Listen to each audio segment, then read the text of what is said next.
Good day, everyone. It's time to awaken the beasts that sleep underneath Duel Academy with high impact Sacred Beasts.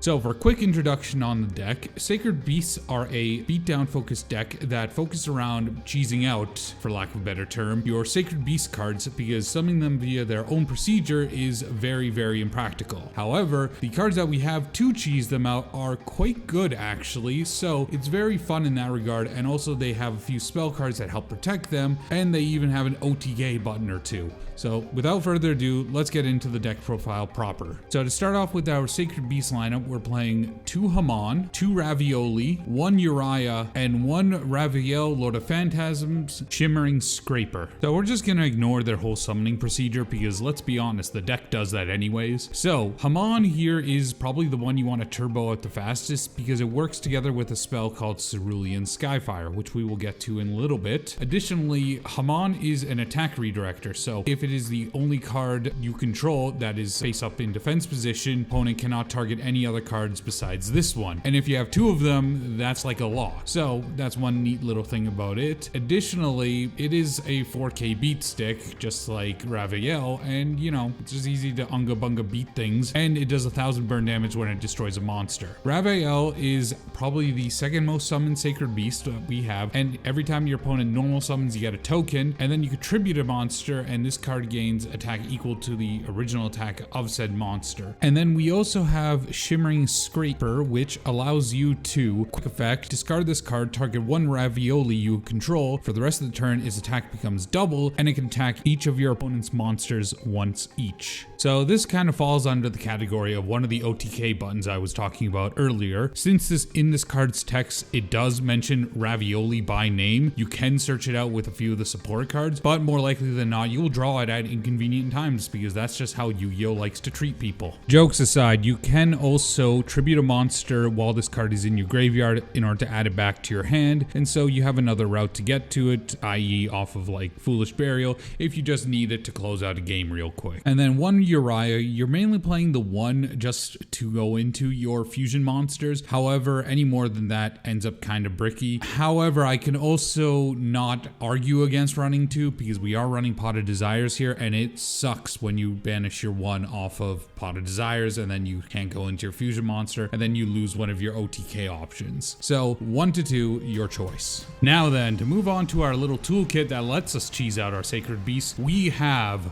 3 Dark Summoning Beast, 3 Dark Beckoning Beast, and 3 Chaos Summoning Beast. By the way, from now on, I think I should just point this out. Every time I mention the Sacred Beasts, I'm excluding Shimmering Scraper. So Dark Summoning Beast lets you tribute this card, special summon 1 of any of the Sacred Beasts, and then you cannot attack for the rest of the turn, and you could banish this card in order to add 1 of the Sacred Beasts from your deck to your hand. The first effect is once per turn, the second effect is not. Dark Beckoning Beast, when normal summon, allows you to add any of the Sacred Beasts to your hand, or 1 card that specifically lists any of the Sacred Beasts in their card text from your deck to your hand. You'd only use this once per turn, and then during your main phase, you can normal summon 1 Fiend monster with 0 attack and 0 defense in addition to your normal summoner set. You only get this effect once per turn as well. Finally, we have Chaos Summoning Beast, which allows you to tribute it to special summon any of the Sacred Beasts from your hand to your side of the field, and then you could banish this card from your graveyard, add 1 Fallen Paradise from your deck to your hand. You could only use each effect once per turn. So I think the synergy here is pretty obvious, but in case you can't tell, let me spell it out a bit for you. You use Dark Beckoning Beast in order to fetch Chaos Summoning Beast. You normal summon that since you gain a second normal summon. You bring out any of your Sacred Beast cards, summon it, use Chaos Summoning Beast to banish itself for Fallen Paradise, get that, use its effect to draw 2 cards, and then you just keep going on from there. I will also explain a little later once we get to a certain spell card how Dark Summoning Beast is actually like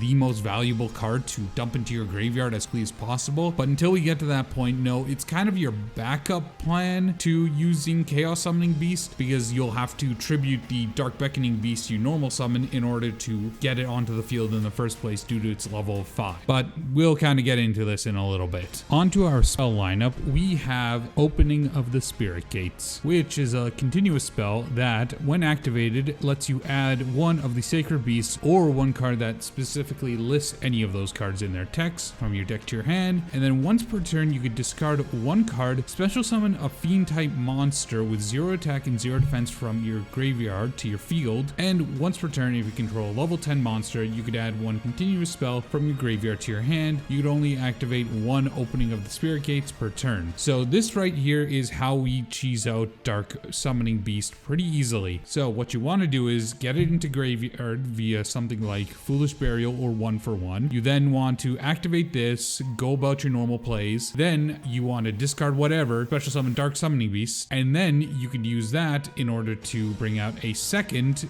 or even sometimes in certain cases, third Sacred Beast monster. After that, we have 2 Fallen Paradise, which basically protects your Sacred Beast from being targeted or destroyed by opponent's card effects, and once per turn, you can draw 2 cards if you control any of the Sacred Beasts. Needless to say, this is a very good card, however, you don't want to see multiples of it. Honestly, if we didn't run Pot of Desires in this deck, I would bump this down to 1 because, you know, you only really need the 1. It's searchable off Chaos Summoning Beast, so just run the 2, maybe 1 if you're feeling bold, but I wouldn't run 3 or a Terraforming on top of it. So next up, we got 2 Cerulean Skyfire, and this allows you to special summon Haman by using continuous spells that are set rather than just activated face up, and while you control Haman, you can negate any spell or trap effect activated by your opponent, then you have to change your Haman from attack to defense position. If a face-up Sacred Beast card leaves the field, you take no damage for the remainder of this turn. While the spell and trap negation is great and the restriction isn't too hard to circumvent as Haman is very easy to bring out in the deck, the card tends to clog at 3, so I feel 2 is optimal. However, you can make a judgment call on that if you'd like. Maybe you're not seeing it enough, maybe you're seeing it too much. Play with it as you will. It is technically searchable too, since it does mention the Sacred Beast by name. The final spell card of Sacred Beast support, we have Dimension Fusion Destruction, which allows you to banish from your hand, field, and or graveyard fusion materials that are listed on a Phantasm fusion monster, then special summon that fusion monster from your extra deck, ignoring its summoning conditions. You take no battle damage from attacks involving said monster. If you have any of the Sacred Beasts on your field at the time of activation, your opponent cannot respond to this card's activation. So not only is this searchable because again it has the individual Sacred Beast names on it, but also it has fusion in the name, and I wonder what can use that. We'll get to it later. And now for our only Sacred Beast related trap card, we're playing Awakening of the Sacred Beasts. This card gains these effects based on the number of Sacred Beasts you have with different names on your field at the time. So 1 or more, each time your opponent summons a monster, you gain LP equal to that monster's attack. 2 or more, negate the activated effects of monsters your opponent controls. And 3, any monster sent to your opponent's graveyard are banished instead. And once per turn, if you control a level 10 monster, you could add 1 continuous trap from your graveyard to your hand. So those are 3 pretty decent effects. However, the 2 and 3 effect are the ones we want to focus on the most. The 2 effect is the one you should consistently aim to actually have active, and you have to remember that you have to have 2 of them with different names. So you can't just have 2 copies of Haman or 2 copies of Raviel. You have to have Raviel Haman or something like that in order to make it live. And also again, it doesn't count Shimmering Scraper as one of the names. Finally, for our non-Sacred Beast related spell and trap lineup, we are playing 3 Pot of Desires, 3 Allure of Darkness, 1 1-for-1, 1 Foolish Burial, 3 Called by the Grave, and 2 Mistake. All of this is fairly standard consistency fodder. However, with the Mistake, you gotta remember most of the time we're gonna be drawing cards, not searching them outside of our first turn. So we could flip this on our second turn, and in case your opponent does break through your Sacred Beast, your Fallen Paradise and stuff, well, it won't really matter if they can't really search out the rest of their game plan. So with our entire main deck covered, let's move on to the extra deck.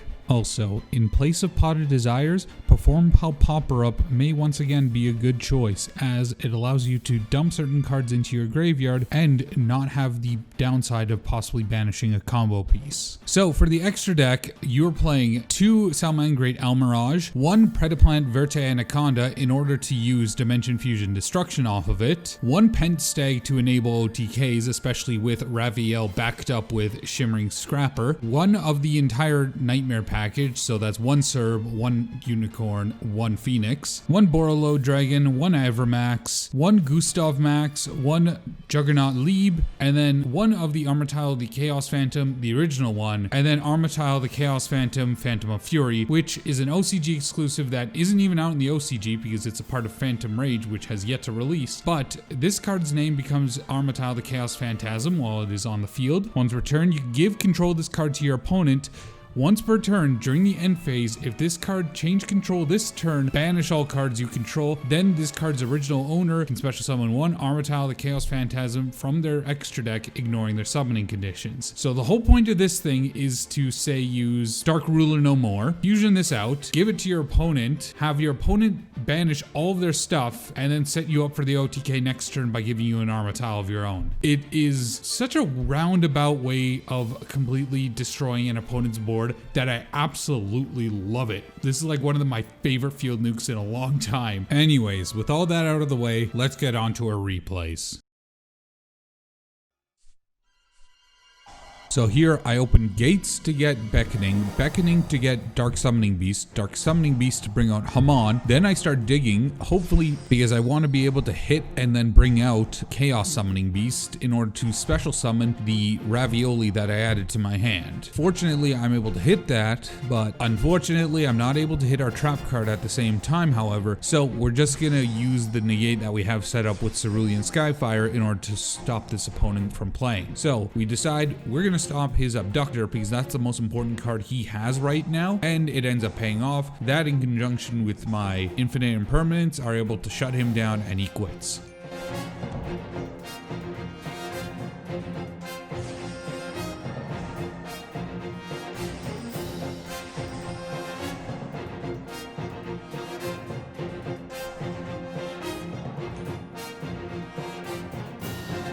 So a good tip to know with this deck is always search out either Gates or Beckoning Beast depending on which one you don't have in your opening hand. You want to be able to have access to both of them on your first turn. But anyways, here I'm able to actually pull off effectively full combo in that I'm able to resolve both Chaos Summoning Beast and Dark Summoning Beast, bringing out a Haman and a Ravioli from my deck. I'm able to get the Fallen Paradise. I draw into a few cards that are pretty useful, such as my trap card, the Awakening of the Sacred Beast. And while I'm not able to open with the Cerulean Skyfire, as you'll see, this is more than enough to put the opponent down. And I'm set up for the OTK on the next turn, noticing where Raviel is in relation to our link arrows, for the possibility of Pentstag into piercing damage.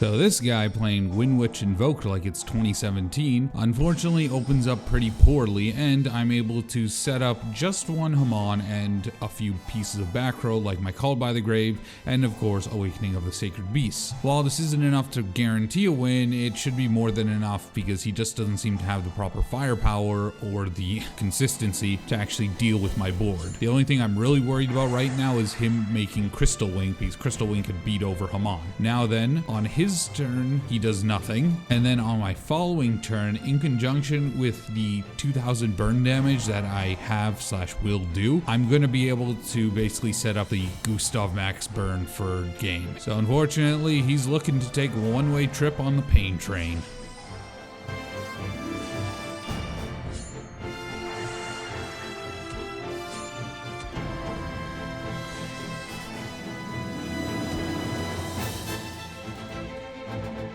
Thank you all once again so much for watching my video. I greatly appreciate it. Please remember, if you enjoyed this, like, comment, and subscribe because it really helps me out. You know how brutal the YouTube algorithm could be to even bigger people than me. Anyways, I hope you have a fantastic day, and I look forward to bringing you guys more great content.